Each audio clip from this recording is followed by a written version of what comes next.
Olá pessoal, eu sou o professor Josafá Marques, sejam bem-vindos à aula de Cultura e Sociedade e o tema da nossa aula de hoje é Ética na Sociedade Contemporânea Pós-Moderna. Eu quero lançar uma primeira pergunta para vocês ao iniciar a nossa aula. Será que na cultura da aceitação de tudo conseguimos identificar os erros e os acertos? Será que nós conseguimos identificar erros e acertos nessa cultura da aceitação de tudo? O que significa, professor?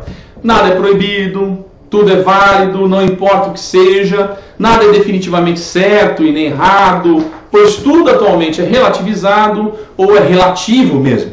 O propósito da nossa aula de hoje é dar a compreensão, é buscar a compreensão do que vem a ser a ética e analisar a ética no contexto da sociedade contemporânea. Para compreendermos a ética na sociedade contemporânea, precisamos primeiro conhecer os conceitos básicos de ética. Bom, primeiro, meu querido amigo que está aí me assistindo, o ser humano, diferente dos demais animais, ele tem comportamento, só que é um comportamento plenamente consciente. Você imagina o seu animalzinho, o meu animalzinho, a gente tem lá um cachorrinho, um gato, que a gente se apega, a gente se apaixona, ele tem comportamento. Você sente quando ele está triste, ele demonstra tristeza, demonstra alegria. Imagina você, o cachorrinho, você chegando em casa, ele abana o rabinho, vem correndo, brinca com você. É comportamento. Você nota comportamento em todos os animais da natureza. Mas o ser humano, que também é um animal, ele tem um comportamento que é plenamente, é completamente racional, é plenamente consciente. Então ele age eticamente. Por quê? Porque tem uma conduta livre, autônoma, ou seja, ele tem liberdade de escolha, ele tem livre-arbítrio. Essa conduta humana é dirigida pela convicção pessoal, porque todos nós temos ideologia, nós defendemos posicionamentos, e esses posicionamentos são defendidos na exteriorização da ação. A conduta nossa tem de ser insuscetível de coerção. Por quê? É o livre convencimento, não por meio da lei e das regras sociais. Eu ajo porque sou virtuoso, você age porque é virtuoso e ponto. Aí nós temos dois termos para entender a ética. O primeiro termo é o termo ethos, que vem do grego. O termo ethos significa hábito ou comportamento pessoal. Alguns poderiam traduzir de maneira bem simplória como caráter. O caráter que cada um de nós tem. E o outro termo é o termo ete, que significa costume, ou hábito social com senso de obrigatoriedade. No primeiro momento, o ethos é analisado no sentido intrasubjetivo. O termo já etis é analisado no sentido intersubjetivo, porque o homem apenas não vive, mas ele convive, e no contexto da convivência, para que essa convivência seja ótima, seja maravilhosa, busque a felicidade, como dizia Aristóteles, é necessário que tenhamos uma conduta que não ofenda o outro. Nós podemos analisar também a palavra ética como saber. Estuda então a ética diante da complexidade da ação humana. Já estudar a ética no contexto de prática, de praxis, significa dizer a atuação humana no dia a dia, a minha atuação, a sua atuação, como que a gente age. E a gente estuda então de forma prática a ética. Observação: alguns compreendem a ética não como um valor em si mesmo, mas a pessoa que age virtuosamente ou viciosamente agiria então eticamente. Só que você fala, peraí, professor, ela age eticamente de maneira viciosa ou eticamente de maneira virtuosa? Exatamente isso, é uma compreensão. E nesse aspecto, nós teríamos uma ética não ligada ao estudo da conduta, não ligada apenas ao estudo da conduta, mas nós teríamos uma ética neutra em que todos agiriam eticamente. Eu não concordo com esse posicionamento. Meu posicionamento é de que a ética como saber, ok, estuda a complexidade da ação humana. E a ética prática estuda a atuação humana no dia a dia. Agora precisamos analisar a moral e a ética. Bom, gente, alguns analisam a moral e misturam um pouco com a palavra ética. O que vem a ser? Nós percebemos exatamente nas características essa diferenciação. Moral, por um lado, é intrasubjetivo. Ética é intersubjetivo. Você fala, professor, o senhor está falando toda hora intrasubjetivo, intersubjetivo. A palavra intrasubjetividade tem a ver com o eu, com o si mesmo, o ter que ser para si. enquanto que a palavra intersubjetivo tem o significado de ter que ser para outrem, porque eu já estou agindo num contexto em que há ou uma pessoa ou uma quantidade enorme de pessoas. Imagina você no Facebook, na rede social, quando você lança a sua opinião, você coloca a tua opinião lá. Você não está num contexto individual de intrasubjetividade, você está num contexto de intersubjetividade. É exatamente por isso que precisa agir com responsabilidade. Outra característica, a moral ela é unilateral, porque afinal de contas são os meus valores. A ética, por sua vez, é bilateral ou até multilateral, porque eu estou agindo num contexto não sozinho, mas com outras pessoas. A moral, ela é autônoma, porque a palavra autônoma vem de nomos, norma e auto, eu. Eu crio minhas próprias regras, minhas próprias normas. Enquanto que a ética, ela é heterônoma, porque é o outro. A palavra hétero do grego significa o outro, e nomos, o outro cria as normas sociais. Veja, quando você nasceu, você já nasceu num contexto em que existem as regras sociais. Portanto, essa ética já existe quando você nasce. E aí você, nesse contexto, está num contexto de heteronomia. Outra característica, a moral, já disse, é o ter que ser para si, enquanto que a ética é o ter que ser para outrem. A moral, existe uma coação interna. Eu vou mentir, não vou mentir. Veja, é uma questão minha, uma decisão minha. Muitas vezes você age, eu ajo, nós agimos de tal forma que dá aquele arrependimento, dá aquela sensação de que fizemos alguma coisa errada, mas ninguém ao nosso lado vai nos reprimir, vai puxar a nossa orelha. Por quê? Está no âmbito da moral. Enquanto que a ética, ela tem uma coação externa. O grande exemplo é a fila do banco. Imagina você na fila do banco, ali às 10 horas, às 10 horas da manhã, fila lotada, e você chega engraçado, animado e disfarçando, passa à frente de todo mundo e fica à porta do banco. O que acontece? As pessoas vão te recriminar, elas não aceitarão aquilo, se sentirão injustiçadas e vão tirar você dali. Por quê? A ética tem uma coação externa, não apenas interna. Não se trata de uma moral. Se eu fico aqui na frente de todo mundo, eu vou me recriminar. De forma alguma, os outros recriminarão a sua conduta. Bom, passado esse ponto, e nós analisamos agora as diferenças, já dá para perceber que a moral tem a ver com o ser, enquanto a ética tem a ver com o dever ser. A ciência exata é objetiva. Olha o seguinte, você tem uma dúvida do que é um metro, régua de Paris. Você vai lá em Paris, existe um pedaço de metal que diz o que é um metro. A ciência precisa da exatidão. A ciência exata precisa de números, ela precisa de análise laboratorial e ela tem exatidão no seu conhecimento. Enquanto que a ética é subjetiva, porque a ética lida com conceitos vagos, ela lida com conceitos abertos. A ética lida com conceitos polissêmicos, tem vários significados, com conceitos que são valorativos. E a ideia de mal, de bom, é subjetiva. A ideia de justo e injusto é subjetiva. A ideia de virtude, de vício, é subjetiva. A ética lida com valores positivos. Por exemplo, a posição majoritária. Toda a humanidade defende, exemplo, a liberdade. Toda a humanidade defende, mas também tem valores negativos que a ética analisa.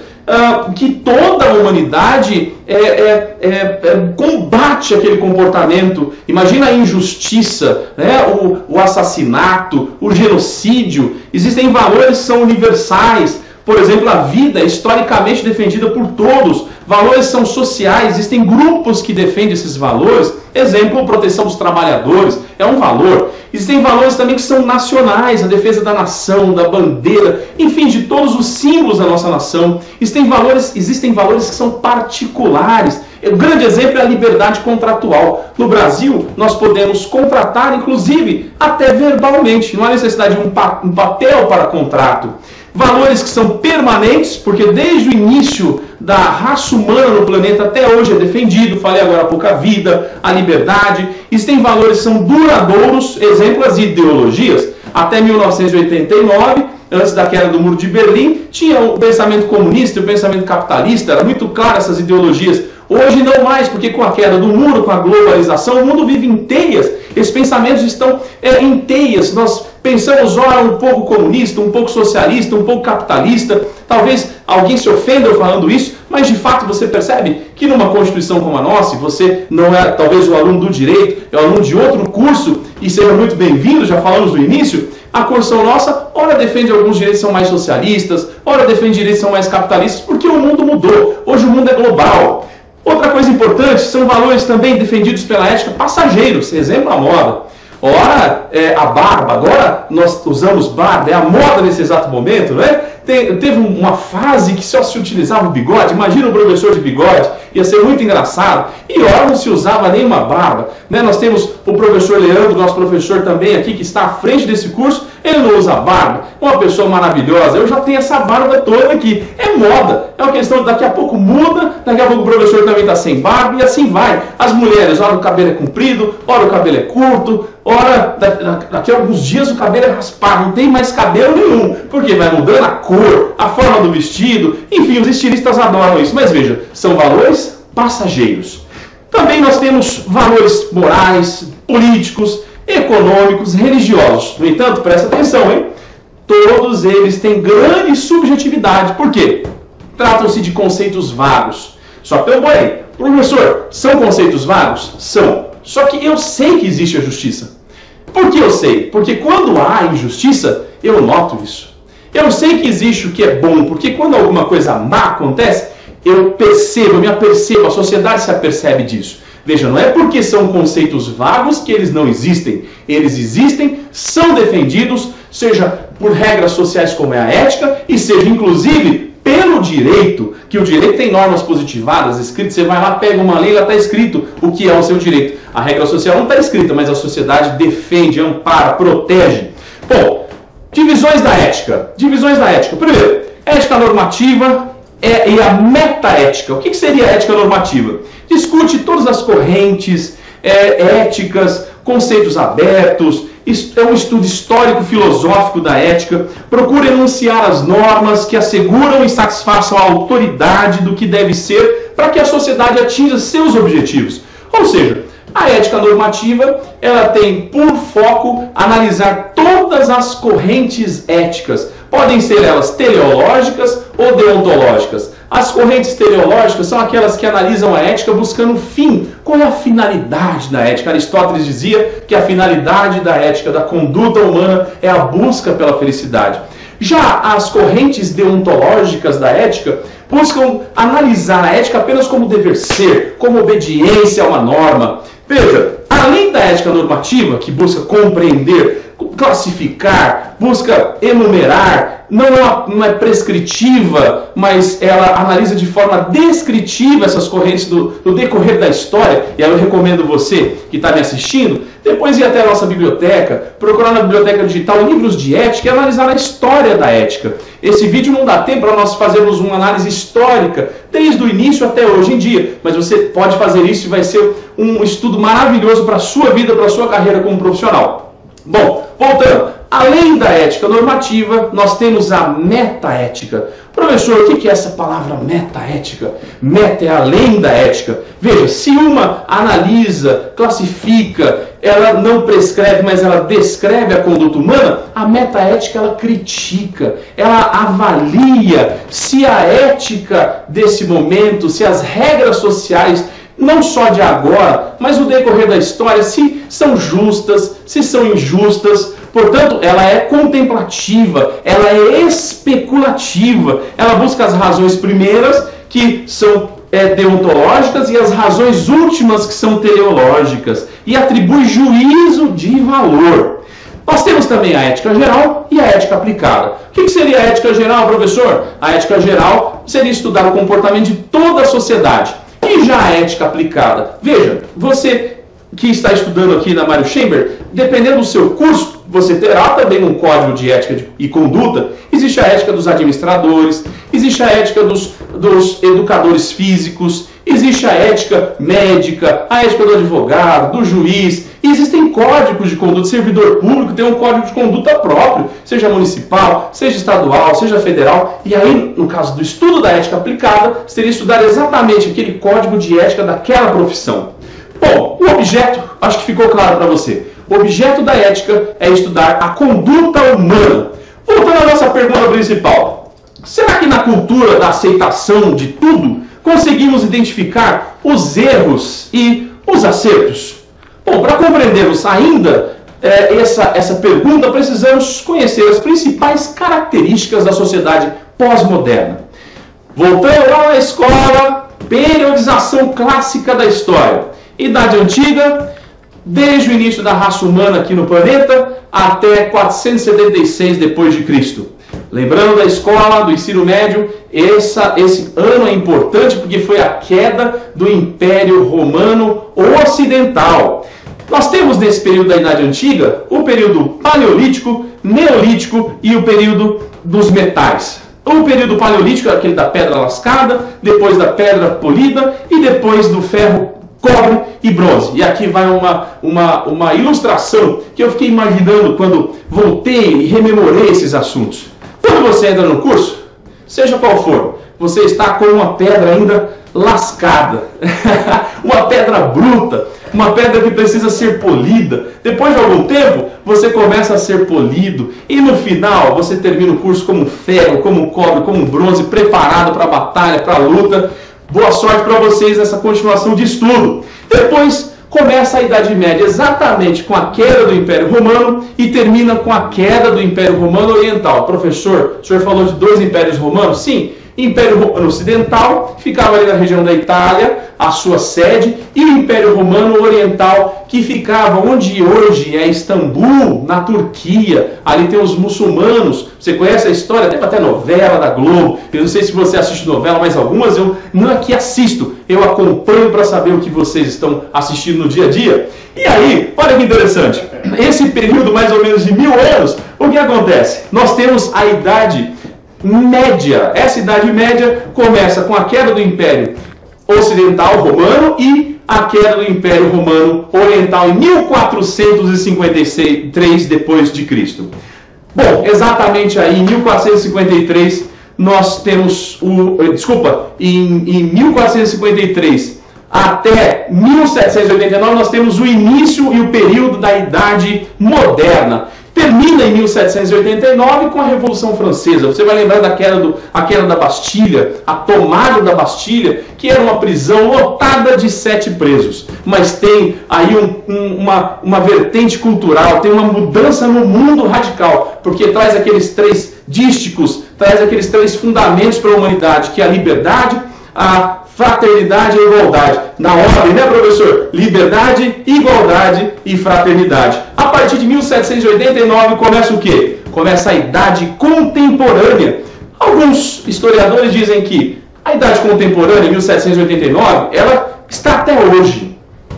Eu concordo com outros historiadores que dizem que de 1789 até 1989 nós temos a Idade Contemporânea. De 1989, que foi a queda do Muro de Berlim, nós temos o período pós-moderno. Bom, feita essa diferenciação, e já mostro aqui que eu tenho apreço por essa teoria de idade contemporânea e depois idade pós-moderna, voltemos um pouco na sociedade contemporânea. A ética era do indígenas, então, da sociedade contemporânea. Em primeiro lugar, gente, a sociedade contemporânea ela é individualista. Por que individualista? É o período em que as pessoas estão à procura dos seus direitos individuais. Elas estão à procura da liberdade, da vida, proteção dela. Por isso que há um desenfreado capitalismo, por isso há uma desenfreada proteção da razão abstrata, de uma competição desenfreada, porque é a luta por direitos individuais. Veja, até 1789, tudo pertencia ao rei. O rei Luís, na França, comandava tudo. O povo não tinha os seus direitos. Então começa uma busca desenfreada por direitos. E esses direitos são individuais. Depois, num segundo momento, é claro que nós temos o período em que as pessoas começam a perceber que há uma desigualdade muito grande, o Estado precisa intervir para dar o quê? Direitos sociais, e atualmente nós temos direitos que são meta-individuais, como a paz, como a busca pela felicidade, como o meio ambiente, mas enfim, é uma sociedade individualista, com razão abstrata, com acúmulo capitalista e grande competição. Existe um padrão moral com metanarrativa. Você fala, professor, o que são metas narrativas? São valores que acabaram por se tornar permanentes. Exemplo, os dísticos: liberdade, igualdade e fraternidade. Essa é uma metanarrativa. Até hoje nós defendemos isso. Inclusive, no curso de Direito, nós utilizamos para diferenciar as dimensões do direito na humanidade. Primeira dimensão, direitos individuais, que aí tem a ver com a liberdade. Segunda dimensão, e não só no direito constitucional, mas nos direitos humanos principalmente, que tem a segunda dimensão, direitos sociais, tem a ver com o quê? Com a fraternidade. E depois nós temos a solidariedade, são os direitos meta-individuais. Uma padronização moral dessas metas narrativas,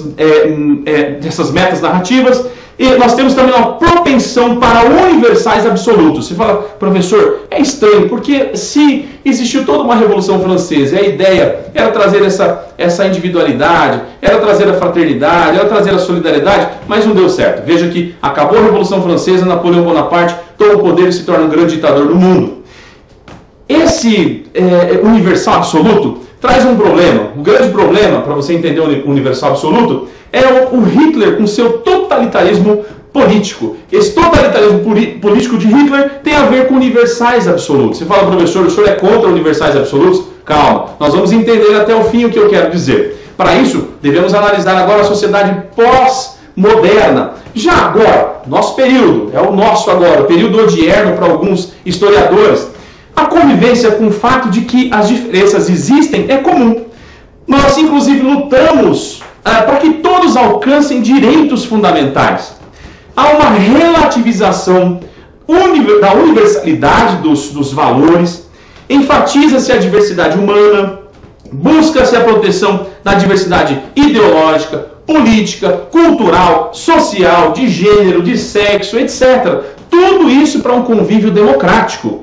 Outra característica é um raciocínio pluralista. Você precisa conhecer a Constituição Federal, porque a sua lei é a lei do nosso país. Lá fala de pluralismo político. Olha que interessante, no Congresso Nacional você tem partidos são comunistas, partidos são liberais, partidos são socialistas. Existem todas as ideologias políticas num Estado democrático, como é o nosso, o Estado democrático de direito.